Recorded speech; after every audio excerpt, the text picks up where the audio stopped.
lighting in here. Oh. Guess who's back? Back again.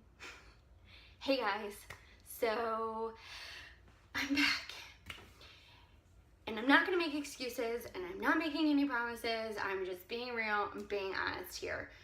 So Camille is 6 months old. I posted her gender and name reveal all in one video. I'll post a link down to it down below if you have not seen it. And I'll be honest, after that it kind of took a steady decline. The day that I posted her gender name reveal video, I actually got really, really sick. I was sick when I was filming it, and I was sick when I was editing it, and I went to bed that night, and I didn't end up getting out of bed for like 3 days, and then I was in the hospital. I had some unknown virus. Nobody knows what it was. I lost 9 pounds. I was very sick. It started with a headache, and then it became, I didn't have a stomach flu, so there was like no vomiting, diarrhea, anything like that. I just had an aversion to all things food and liquid. So I got extremely dehydrated to the point that like my joints were really weak and they were popping, and I had to go to the hospital. I had to get IV fluids, and I did have a fever. That was the other thing I had. I had a fever, and I just couldn't like eat or drink anything. So getting the IV, like I instantly started to feel better. It was like heaven. So then when I came home, obviously it took me a long time to get to the point where I still felt good enough to really like get out of bed and move. Like I was still sleeping a lot. I was on Zofran to control the nausea that I was feeling when I thought about eating or drinking anything. So it was kind of helping to like replenish things. So long story short, after that, I kind of got into, I know I shared during my pregnancy that I was really struggling with like prenatal depression, and I want to say that it really hit me. And then I started with the anxiety, and YouTube just wasn't something that I was necessarily concerned about at the time. Like my health, my family's health and well-being were more of a priority. So I'm sorry about that, because I really wish that things had turned out a little bit differently and that there were more things documented, but you can't turn back time. So let me get to Camille's birth story. Camille was born, we live on the East Coast, was born during the blizzard in January that like was like all over the entire East Coast. And long story, I'm just gonna go into it. There's a little bit of a backstory. She was born January 24th at 2:36 a.m. Well, the Tuesday prior, and that was a 2 o'clock Sunday morning. So the Tuesday prior to her birth, I had gone in to see my midwife, and there had been a bit of a turnover in the midwives at the practice that I was seeing. And I was seeing a new one, and I had seen her once or twice before, and I thought she was okay. So when I came in, I told her, I was like, well, you know, they're calling for a big blizzard this weekend, and I have to tell you, I'm a little bit concerned. I'm feeling a little anxious about it. I'm having a lot of anxiety regarding, you know, where I'm going to be, how I'm going to get here, because my birth center is an hour and 20 minutes from my house. And she was like, it's no big deal. Like, you know what? If you think you're in labor, just come in, we'll pop popcorn, we'll have hot chocolate, we'll watch movies, and we'll just see how things go. So it kind of really lessened my anxiety, and I was like, okay. So, well, then that Wednesday night and into Thursday came, and the storm was coming, and then the total inches of snow that they were calling for in our area kept going higher and higher and higher and higher. So, like, we were between like 12 to 24 inches. Now, for some places in the United States or in other countries, 12 to 24 inches of snow is like nothing, but when you live in Maryland, it literally, 2 inches of snow is debilitating around here, and I only wish I was kidding. I am not kidding when I say it's debilitating. Like, people around here don't know how to drive in the rain. So you add an inch of snow, and it's like a catastrophe. You would think that a bomb just annihilated our area. So it was growing, the snow totals were growing to 12 to 24 inches of snow.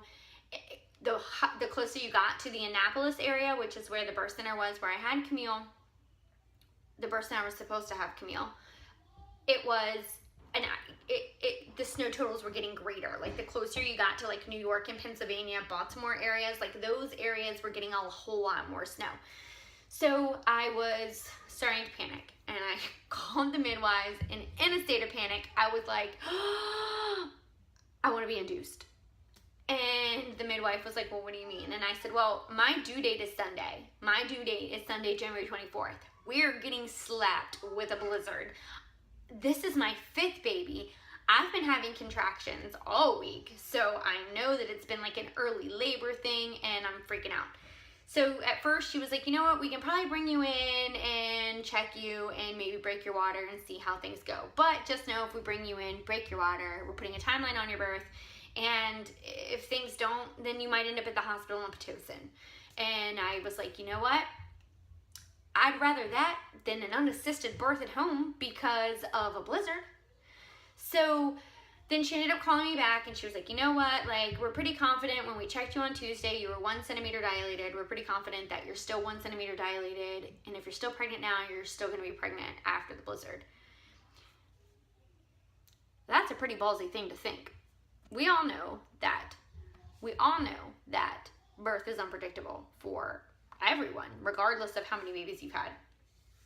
And I was like, ugh, okay. I mean, at that point, what was I going to fight? So Thursday came and went. I wasn't induced. Friday came. The blizzard started. It started snowing. Thank God Brian was home. He did leave, and he went and got firewood. Like, we filled our house full of all kinds of really bad for you snacks, and we were ready to just batten down the hatches and just brave out the blizzard. Well, I woke up Friday morning, and I started having contractions literally 5 minutes apart, and 20 minutes apart. So me knowing what I know, I was like, okay, great, I'm in early labor. So Brian was like, lay down, lay down, lay down, lay down, lay down. Like, you're not allowed to do anything. And I even laughed at one point, and I was like, I could go into the bathroom and poop and my water could break. He was like, you're not allowed to poop until Monday. I was like, okay, I'll work on that. So I laid down on my couch, and I actually literally laid on the couch all day. I took a nap. I watched What to Expect When You're Expecting. I watched Pitch Perfect 2. I watched Law and Order SCBU reruns. Like, it was just smut TV all day. And I just laid on the couch and did nothing, but my contractions stayed consistent. 20 minutes, 20 minutes, 20 minutes, 20 minutes. So that night, I told Brian, I said, you know what? I have Ambien left over from... I had an abdominal injury also while I was pregnant, and they'd given me Ambien and stuff to help me sleep because I had a lot of pain and I couldn't sleep. And I called the midwife, and she was like, absolutely, take the Ambien, get some sleep, get some rest. And I was like, okay. So I took the Ambien, and I went to sleep. And I was like, you know what, if I'm really in labor, I'm gonna wake up through the Ambien. And that I did. At around 1 a.m., between 1 and 2 a.m., I woke up, and my contractions were 5 minutes apart. And I was like, oh, okay. So, but they were only lasting about 45 seconds. So again, I still knew it was like early labor. But I was like, oh, this is great, because outside it was sleeting and icing, and there was already like 6 or 7 inches of snow on the ground, and I was in a panic.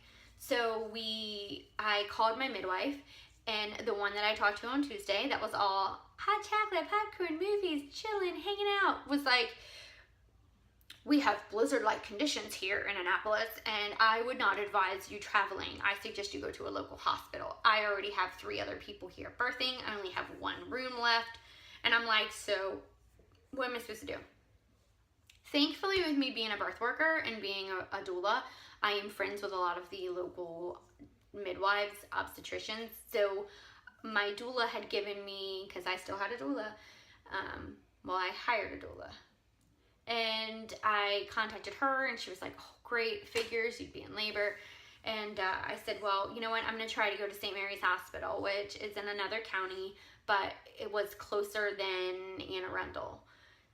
Well, where we live, there's a giant bridge to get over into St. Mary's County. And when my husband actually like cleared the car off and we got in the car, I called the midwife, and I was like, you think that if I make it to the hospital, you'd be able to catch the baby for me? And she was like, I don't know if I can legally, but I will do my best to make sure that I can kind of sit in for the birth. And I was like, okay, perfect. We got to the bridge, and like I said, it's like a big up and over bridge, and it hadn't been touched at all. So Brian looked at the bridge and he was like, I can get us to the top of the bridge in my big diesel truck, but I don't know that I can stop this thing going down the other side. And I was like, you know what? Not worth it. Not going all Titanic today. It's not happening. So we decided to head to the local hospital in my county, and it was not at all what I wanted, which was the worst place to want to give birth. So we ended up showing up there, and I had them check me, and I actually was only at 2 centimeters dilated. So I was kind of walking around to see if I could get things going. And I think my body has a way of, when it's not comfortable, it will not drive a baby. Like it just won't. My pelvic floor just goes whoop, and that's where it stays. It doesn't come down. So I was walking, and then I went to the nurse, and I was like, look, I understand that I'm not getting the birth that I wanted. I was not even supposed to be in a hospital, period, at all. But there's just 3 things that I absolutely, positively, these are the 3 things I won't budge on in my birth plan. And I said, I don't want anybody to cut my umbilical cord until it's done pulsating. I want to be able to eat and drink while I'm in labor, and I don't want to be tied down to the bed, so I want intermittent monitoring. And she was like, yeah, we don't, sorry, we don't do that here. And I was like, okay. So I went back to my husband, and I was like, do you think that you can get me to Anne Arundel? And he said, I think I can get us there. And I said, okay, then let's go. So we ended up getting a hotel room in Annapolis in Anne Arundel County near the hospital, and I labored in the hotel room. We got there at about 8 a.m. It took us 2 hours to get from the hospital that we were at to Anne Arundel, and that hospital actually was only technically a 40-minute drive on a good day, and it took us 2 hours to get to that area with the blizzard, because, I mean, the roads were a mess. Like, they were just a mess. I got to the hotel. They were really awesome. They let us check in early. They told us if we needed anything, let them know. I went to the room. I laid down. I started getting really uncomfortable. I had horrible back labor. I was in the tub. I was in the shower. I was in the tub. I was in the shower. I was trying to do hands and knees. I mean, I'm a birth doula. Like, I should know what to do for back labor, and I honestly was in so much pain. I couldn't think past the fact that I was really hurting. I called my doula. Of course, because of the blizzard, I had no doula. She couldn't get to me. She lived on the other side of the bridge in St. Mary's County, and obviously wasn't able to get to me. My photographer wasn't there. There's absolutely 0 footage of the birth. None. No pictures either. It was just my husband and I in a blizzard in a hotel room. So we labored and labored and labored and labored, and then finally I was like, I need to be checked. Like, at this point, my contractions were 3 to 5 minutes apart. They were lasting about a minute, and I was like, I'm just done. So I called the hospital, and I talked to the midwife that was at Anne Arundel Hospital, because Special Beginnings, the birth center that I give birth in, always has a midwife at the hospital and a midwife at the birth center. So she said, because at that point I did call the birth center and earlier when I first got to Annapolis, and I was like, I just want to let you know, I am here. I'm at a hotel room, so when things change, I'd like to come in. And she said, well, at this point you have to go to the hospital because I'm full, and I've been up for 24 hours. And, you know, I had everybody that gave birth last night is stranded here because the parking lot hasn't been touched, and it's a blizzard outside because I didn't have eyes in my head. And I was like, okay. She was like, so as of right now, the birth center's closed. And I said, all right, it's fine. So I called the hospital midwife and let her know that I went to come in to be checked. And she was like, well, are you a birth center client or are you a hospital client? And I said, I'm a birth center client. She was like, well, you should go to the birth center. And I said, well, I was told by the midwife that it was closed. She said, well, they're open back up now. Somebody came in, they've got a cleaning staff in, the nurses were able to switch out, and you can go now. So I said, okay. So we went. And this was around between 1 or 2 o'clock. So this is roughly 12 hours into the labor. And I get there, and immediately the midwife is pissed, for lack of better words. And she was like, cannot even believe that you guys would risk your lives in this weather to come here. And I'm thinking to myself, well, I was told to come here. I was going to go to the hospital. But we have a diesel truck and we've been fine. So, whatever. She comes in to check me, and I kid you not, it was probably the roughest vaginal exam I've ever had in my life. For a midwife, it was abrupt, it was rough, and it was quick. Like, she shoved her fingers in, pulled them right back out, and was like, you're 2 centimeters dilated. And I'm like, huh, really? Okay. Which had been progress from the morning, because when I went to the other hospital, I was only 1 centimeter dilated anyway. So I had made progress, but also me knowing my body, when I'm fearful, my pelvic floor sucks all the way up and it does not release the baby. And I knew that laboring in a hotel room and in a searing amount of pain was not beneficial to my birthing process. So she takes me downstairs to do an NST, which is what they do when they're about to send you home. And she comes downstairs and she was like, I've been looking through your file and I see that with your last birth, you were here for like 40 some hours. Yeah, I'm not doing that. We're not doing labor tincture, and I'm not going to hook you up to a breast pump, and I'm not going to do anything to try to coax your labor on. I don't operate that way. This was a midwife, mind you. So I was like, okay. And I said, so I looked at her and I was like, I don't understand why you're being so nasty to me. And she said, I'm not being nasty. I think you're tired. I've been up for 24 hours. So, you know, we're all tired. Let's talk about transferring how you feel into somebody else. I'm sorry that you've been up for 24 hours. You decided to be a midwife. No. I've been to births where I was up for 42 hours, and I never treated one of my doula clients the way she treated me. I started crying. Immediately, my contractions went from 3 to 5 minutes to 15 minutes apart, 18 minutes apart.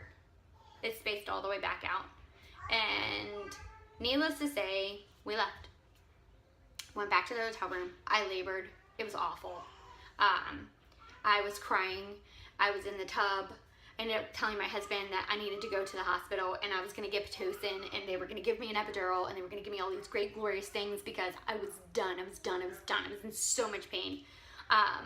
And the midwife, my husband called the hospital midwife and he was like, we're not going back to the birth center. Now at that point she was like, well, the birth center's now actually closed for the weather, which was probably better because the freaking whacked out midwife that was there just needed to be smacked around, sleep or whatever. So my husband's on the phone with the midwife and he's like, she's in the tub, she's crying, she can't do this anymore, she's crying, she wants an epidural. And the midwife was like, and me being a doula, I should know what's happening here. Like, I should have known. But again, when your frontal lobe just like shuts down when you're in labor, it's like survival mode, so I couldn't think like a doula. And the midwife was like, she's asking for drugs and she's telling you she's done. You need to get her here now. So we get in the car again. And there was actually, Brian went out to like clear the car off because we had another round of the blizzard come in, which dropped like another 6 inches of snow on the ground. And I was walking through the lobby of the hotel room and there was no denying that I was like in hard labor. And this guy comes up and he's like, are you okay? Do you want me to carry you to your car? Are you sure? How far apart are your contractions? And I was just like, I'm fine. Please don't carry me. Please don't touch me. Like, don't look at me. You might cause a contraction. Don't look at me. So I get out to the car. Brian goes to get me into the truck. And it was so painful being hoisted into the truck. So we drive to the hospital. I cried like the whole way because like the road, it was like so bumpy. It's like jumping on a trampoline when you're pregnant. It was not fun. So we get to the hospital and I go to get out of the truck and I'm like, I can't get out of the truck. So I couldn't get out of the truck and he was like, that's new. That's new. And I went in and I was checked. Sure enough, I was 7 centimeters dilated. I was admitted. I got an epidural and it was glorious. I mean, glorious. Felt nothing. I got some sleep. I labored down. I woke up. I pushed for 2 hours. 2 hours I pushed, guys. 2 hours of pushing. I've never pushed more than 30 minutes out of all of my births. Like, 2 hours. And she was born, and it was just my husband and a midwife and a nurse. and that was it. And they put her right on my chest, and we did skin to skin, and instantly they let my cord pulsate till it was finished, so they didn't cut my cord until it was done. They left us skin to skin. Like, they never took Camille off of me at all for like hours. And it was great. I mean, I was very traumatized, and I'm still very hurt and angry over how my birth went, because it really wasn't what it was supposed to be. I don't think I would have needed an epidural had I actually had somebody there to like help me coax through my back pain. And it was what it was. But she's here, and she's adorable, and she's 6 months old now, and I'm so sorry about that. But would you like to meet her? Second. Oh, she's mad. And here she. Hi! So this is Camille Elise. She was born January 24th at 2:36 a.m. She was 7 pounds, 5 ounces, 19¼ inches long. She's always super happy. She's 6 months old. She has been exclusively breastfed with just a tongue tie issue. And that's it. But this is Miss Camille Elise. Say hi, everybody. Hi, everybody. Hi. She's seriously the best baby, guys. Like, she never cries. She's getting hungry right now. But she never cries. Ever. It's so cool to have a baby who's always so happy. Like, she's just always so happy. She looks just like her dad. And that's it. See, oh, there's a kitty coming in. The cat's coming in. Are you petting Max? Say hi, Max. Hi. But this is Camille. We are so absolutely in love with her. She's a doll baby. And that's it. Camille, can you tell everybody? Say bye, everybody. Thanks for watching. If you guys hung out this long, thanks. But I'm going to go ahead and insert a couple pictures that we do have for after the birth. And thanks for watching, guys. And check in tomorrow, because I am back to vlogging all the time. See you later. Bye.